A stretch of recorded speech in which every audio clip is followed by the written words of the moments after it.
बिरजू जंगल से लकड़ियां काटकर बाजार में बेचने गया तो उसे लकड़ियों के ज्यादा अच्छे दाम नहीं मिले। जिस पर बिरजू ने कहा, अरे भैया, इतने कम पैसे, इतने में तो मेरी मेहनत भी नहीं निकलेगी। भैया, तुम्हारी लकड़ियां बहुत ही कमजोर है, इनका इतना ही दाम दे सकता हूँ। अरे भैया देख लो, कुछ और मिल जाए। नहीं नहीं भैया, अच्छी लकड़ियां लाओ, तभी अच्छा दाम मिलेगा। यह सुनकर बिरजू काफी ज्यादा दुखी हुआ और पैसे लेकर किराना स्टोर से सामान लेकर घर आ गया। घर आने पर उसकी पत्नी नीलम ने कहा, अजी सामान ले आए आप? हाँ हाँ, ले आया हूँ। यह सुनकर बिरजू ने नीलम को थैला पकड़ा दिया। नीलम ने जब सामान देखा तो कहा, जी इसमें तो बहुत थोड़ा सामान है।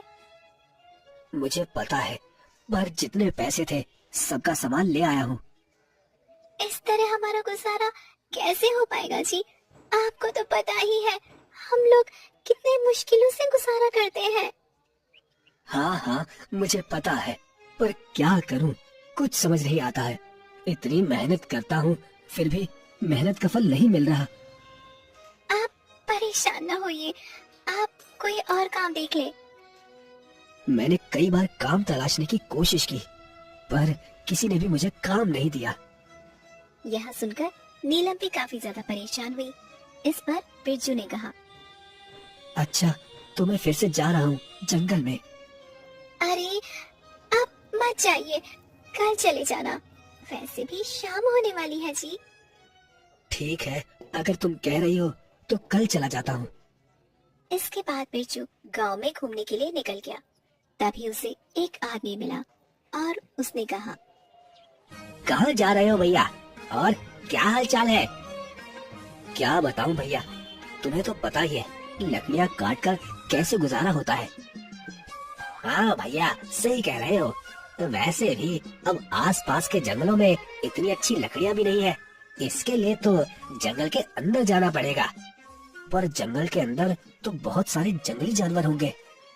हाँ, जंगली जानवर तो होंगे, पर अब वही अच्छी लकड़ियाँ मिलेगी। यह सुनकर बिरजू काफी ज्यादा परेशान हो गया, क्योंकि वह आदमी बिल्कुल ठीक कह रहा था।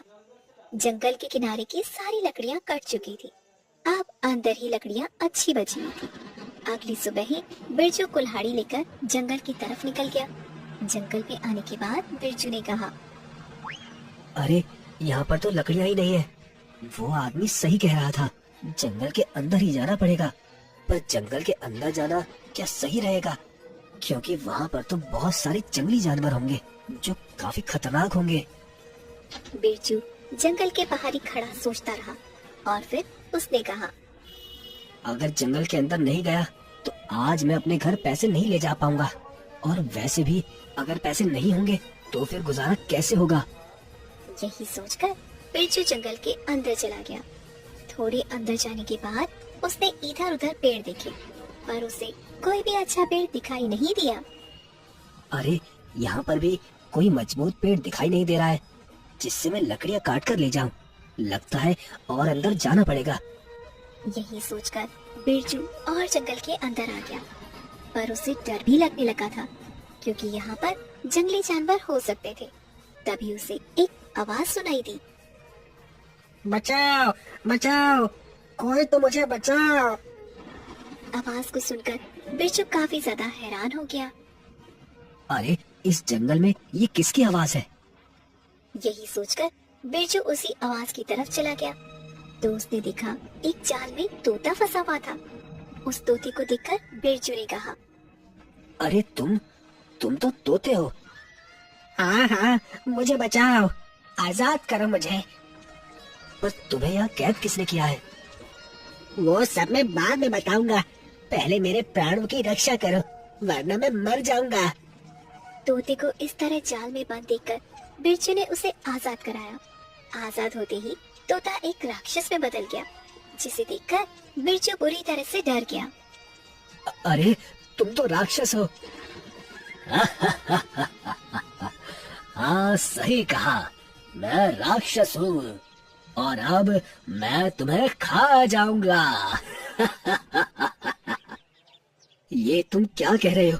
मैंने तो तुम्हें आजाद ही कराया और तुम मुझे ही खा जाओगे। ठीक है, तो मैं तुम्हें आज नहीं खाता हूँ, पर अगर तुम कल दिखाई दिए तो मैं कल तुम्हें मार डालूंगा। यह सुनकर बिरजू काफी ज्यादा परेशान हुआ और वहाँ से भाग गया। जंगल से बाहर आने पर उसे एक साधु बाबा दिखाई दिए। साधु ने जब बिरजू को इतना परेशान देखा तो उसने बिरजू से कहा, क्या हुआ? तुम इतने परेशान क्यों लग रहे हो? महाराज, अभी मैं एक राक्षस को आजाद करके आया हूँ, इसी वजह से परेशान हूँ। क्या तुमने उस राक्षस को आजाद कर दिया? पर मैंने तो उसे तोता बना दिया था।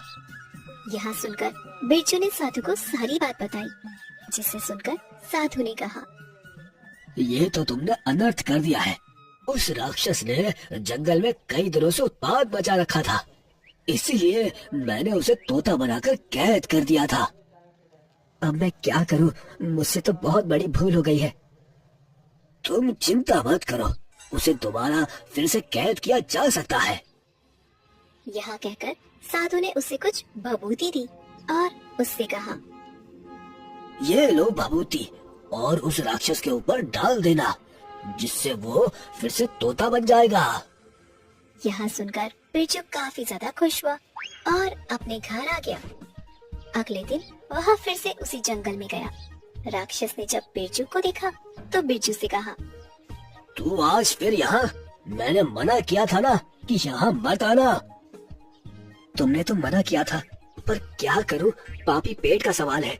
मुझे कुछ लकड़ियाँ काटनी है। लकड़ियाँ काटनी है? पर कैसे काटोगे? यहाँ तो बहुत बड़े बड़े पेड़ हैं। हाँ, ये तो मुझे भी पता है। जरा तुम मेरी कुल्हाड़ी पकड़ लो बस। क्यों? मैं क्यों कुल्हाड़ी पकड़ लूं? अरे, मैंने कल तुम्हें बचाया, तो क्या तुम मेरा इतना सा काम नहीं कर सकते हो? यह सुनकर राक्षस ने कुल्हाड़ी पकड़ ली और उसने कहा, अरे, ये कुल्हाड़ी तो बड़ी ही हल्की है। हाँ हाँ, बहुत हल्की है। अब जरा पेड़ भी काट दो। यह सुनकर राक्षस को काफी ज्यादा गुस्सा आया, पर कल की बात सुनकर राक्षस ने 4-5 पेड़ काट दिए और उससे कहा, लो, तुम्हारे पेड़ काट दिए हैं, अब ठीक है? हाँ हाँ ठीक है, पर इन्हें मेरे घर तक तो पहुंचा दो। मैं कैसे ले जाऊंगा?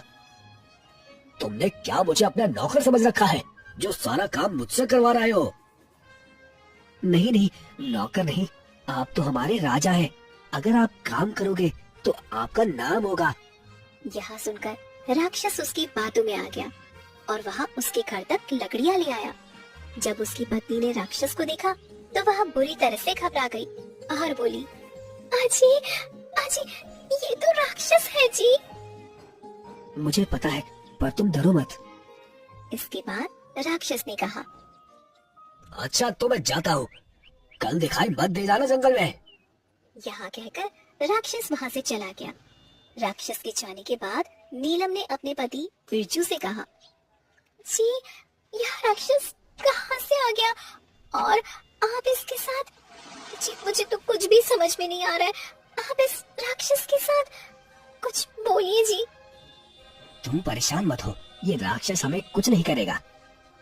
ऐसे कैसे नहीं करेगा? राक्षस बहुत ही खतरनाक है। आपने देखा नहीं, वह कितना गुस्से वाला लग रहा था। हाँ हाँ, मुझे पता है, पर तुम परेशान मत हो, कुछ नहीं होगा। चलो, मैं लकड़ियों को काटकर बाजार में बेच देता हूँ। आज से हम लोग अमीर हो जाएंगे। क्या? अमीर हो जाएंगे? पर कैसे?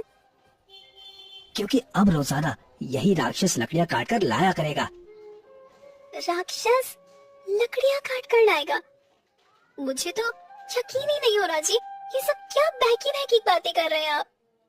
इसके बाद बिरजू ने लकड़ियाँ काटी और बाजार में बेच आया। आज उसे काफी अच्छे पैसे मिले, जिससे वह घर का सारा राशन ले आया, जिसे देखकर नीलम काफी ज्यादा खुश हुई। जी, आज पहली बार घर में इतना सारा राशन आया है। मैं बहुत खुश हूँ जी, बहुत खुश हूँ मैं। हाँ, पहली बार नहीं, अब तो आता ही रहेगा, तुम चिंता मत करो। अगली सुबह बिरजू फिर से जंगल में आ गया। जंगल में आने के बाद वह लकड़ियाँ काटने लगा। तभी राक्षस ने उसे देखा और उससे कहा, तेरी हिम्मत कैसे हुई यहाँ आने की? मना किया था ना, फिर भी चलाया। अरे वो तो मैं आपको धन्यवाद कहने के लिए आया था। धन्यवाद? पर मैं कुछ समझा नहीं। अरे मेरी पत्नी ने आपके लिए भोजन भेजा है, आप उसे ग्रहण कर लीजिए। नहीं नहीं, मैं सिर्फ मांस खाता हूँ, ना कि ये खाना। हाँ हाँ, मैंने उसे यही बताया था कि आप मांस खाते हो, पर उसने कहा कि अगर आप ये खाना खाओगे तो आपको ताकत मिलेगी। अच्छा ऐसी बात है, ठीक है लाओ मैं खा लेता हूँ। यह सुनकर राक्षस ने खाना खा लिया जिसमें भभूति मिली हुई थी और राक्षस बिरजू के वश में हो गया। इसके बाद बिरजू ने कहा, चलो अब जल्दी जल्दी लकड़ियाँ काट कर मेरे घर पर ले चलो। यह सुनकर राक्षस जल्दी जल्दी लकड़ियाँ काटने लगा और घर पर ले आया। घर पर आने के बाद राक्षस ने लकड़ियाँ रखी। इस पर बिरजू ने कहा, अब तुम जाओ यहाँ से। इस पर राक्षस वहाँ से चला गया। धीरे धीरे बिरजू इसी तरह राक्षस से काम करवाता रहा, जिसे देखकर गांव वाले काफी ज्यादा हैरान हुए कि यह राक्षस बिरजू की बात कैसे मान रहा है, क्योंकि राक्षस तो बहुत ज्यादा खतरनाक था। आखिर चक्कर क्या है? और एक आदमी ने बिरजू से कहा, अरे भाई, ये मैं क्या देख रहा हूँ? तुम्हारे साथ ये राक्षस, और वो भी तुम्हारी सारी बात मान रहा है। आखिर ये तुमने कैसे किया? यही तो कमाल है मेरा। पर बचे रहना, राक्षस बहुत ही खतरनाक होते हैं। हाँ हाँ मुझे पता है, पर ये मेरा कुछ नहीं बिगाड़ सकता। मुझे इसकी कमजोरी पता है। अच्छा, तो इसीलिए ये तुम्हारे हर काम कर देता है। हाँ और क्या, वरना तो ये मुझे कच्चा चबा जाए। वैसे अगर तुम्हें कुछ काम करवाना हो तो बता देना, तुम्हारा भी काम करवा दूंगा। नहीं नहीं भैया, मैं तो सारे काम खुद ही कर लेता हूँ। पता लगे काम के चक्कर में राक्षस मुझे ही चबा जाए। यह कहकर वह आदमी वहाँ से चला गया। वहीं बिरजू काफी ज्यादा खुश हुआ। इस पर नीलम ने कहा, आप आ गए जी? हाँ मैं आ गया। वैसे आज खाने में क्या बनाया है? आज मैंने खाने में आपके मनपसंद सब्जी बनाई है। अब तो हम लोगों के सुकून के दिन आ गए हैं जी।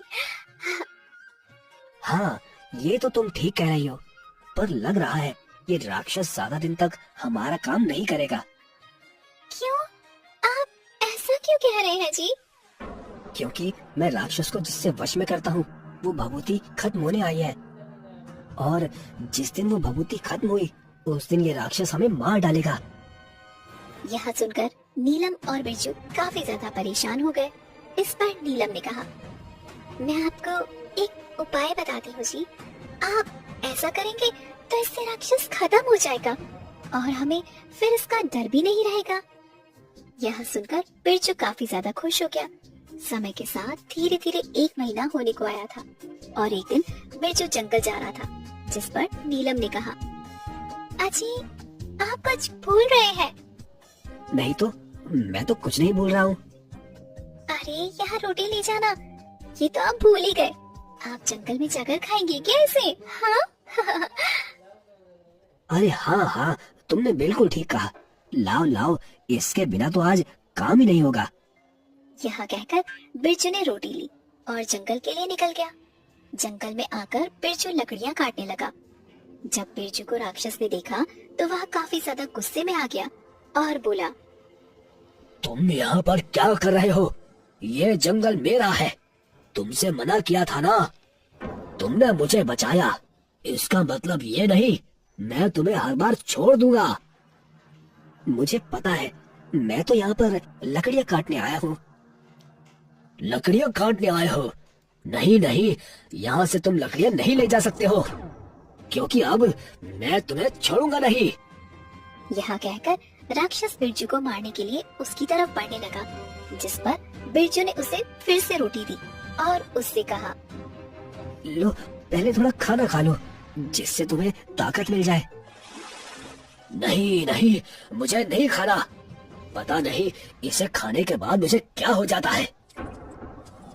अरे कुछ नहीं होता है, तुम पहले ये खाना खा लो, तुम्हारे अंदर बहुत ज्यादा ताकत आ जाएगी।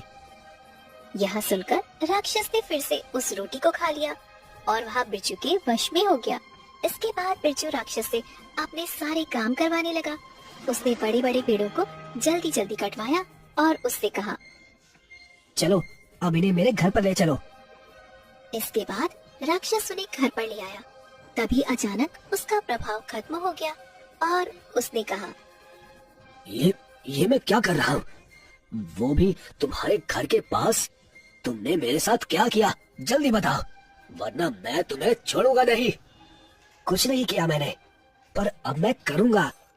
ये तुम क्या बकवास कर रहे हो? मैं तुम्हें छोड़ूंगा नहीं। यहाँ कहकर राक्षस बिरजू को मारने के लिए आगे आया। तभी बिरजू ने भभूति को राक्षस के ऊपर डाल दिया, जिससे राक्षस फिर से तोता में बदल गया। यहाँ देखकर बिरजू काफी ज्यादा खुश हुआ और उससे बोला, अब तुम इसी तरह तोते के रूप में भटको, तुम्हारा यही दंड है। नहीं नहीं, मुझे आजाद करो, वरना मैं तुम्हें छोड़ूंगा नहीं। नहीं, अब तुम मेरा कुछ भी नहीं बिगाड़ सकते हो। अब जाओ यहाँ से, ऐसे ही घूमना, तब तुम्हें पता लगेगा दूसरों को दर्द देने में कैसी पीड़ा महसूस होती है।